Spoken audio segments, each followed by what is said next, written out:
Hi everyone, this is Diane from A+D plus 3.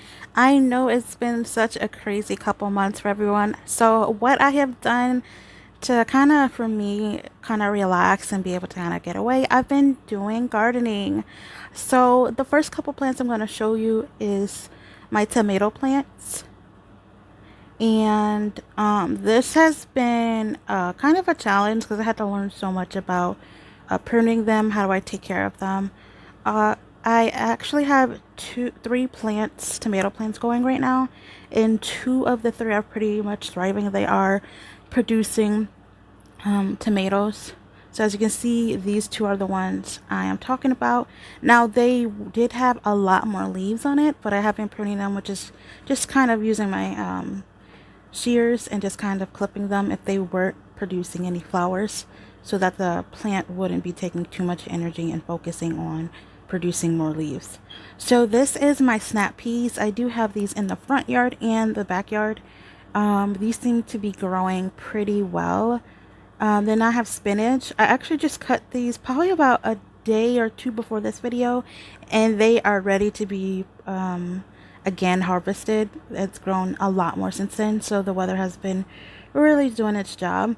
Now spinach is usually a cool weather crop, but it seems to be doing okay right now. So I will be planting some more in the next couple of weeks, and then I'll be doing it again, just up until we pretty much get our frost. And now these are my garden salad, and then these are spinach. And I actually just sowed these 2 days ago.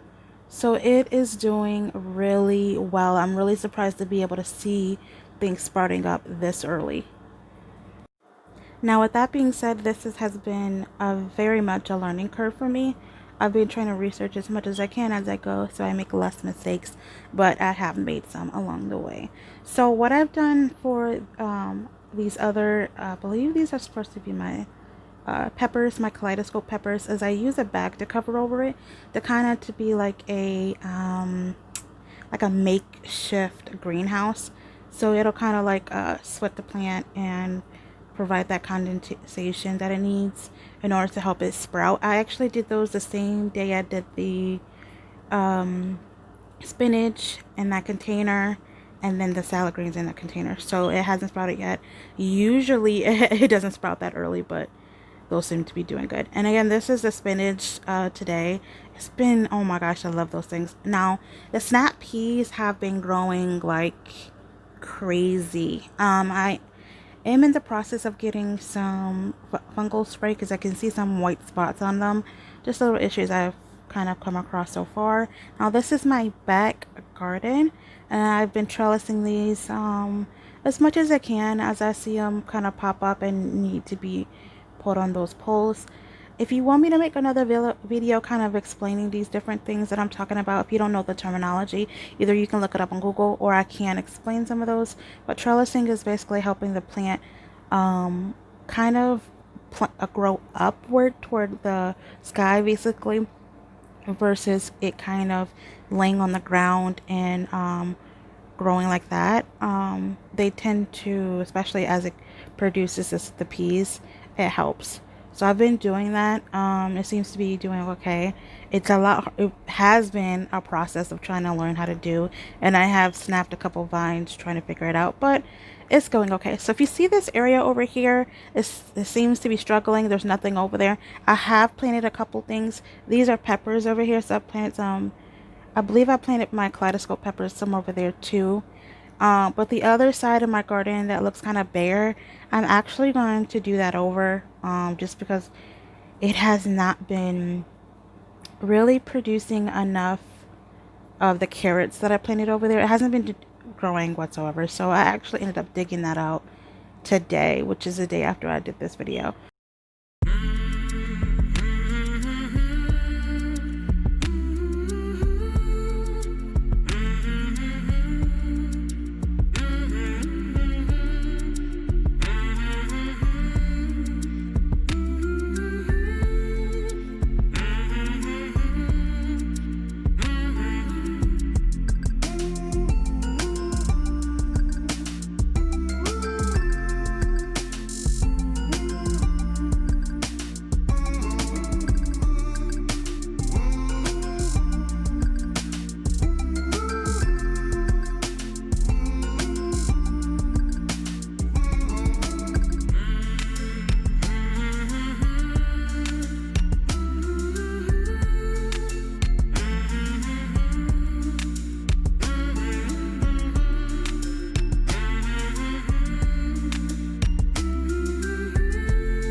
guys, so this is the other side of my garden where I did have the carrots and the Brussels sprouts, but nothing is pretty much growing except for weeds.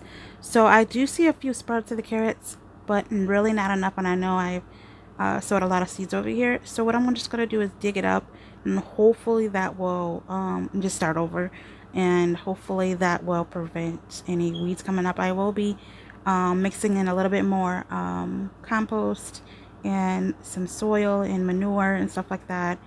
And I will also be putting in some eggshells, and I'm also going to be putting in a couple other things just to help the soil a little bit. I did loosen it up again, at least 2 to 3 inches down as much as possible. That'll especially help the carrots dig into the ground. And this area where I have the carrots, it's not rocky whatsoever. So they should hopefully get another good start once I start them again.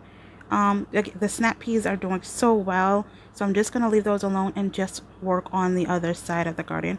It just really sucks that nothing has produced on this side, but again, it's a learning curve. I'm learning, and I'll just kind of have to wing it and go with it. So I'm just going to start out fresh, dig everything up, put a little bit more of mulch inside of it that will help with the weeds popping up.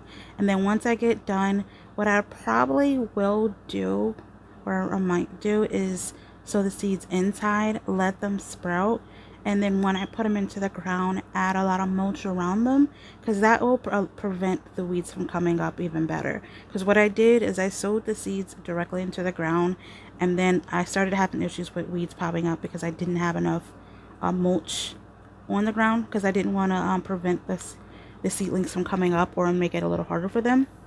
So I was adding it as they came up, and that just was not working. The weeds were growing a lot faster than the actual plants. And I did have some, if you see those little small blue rocks, those are actually slow released plant food. And I don't know if they might have been feeding the weeds even more, because it seems like those were the only things growing, honestly.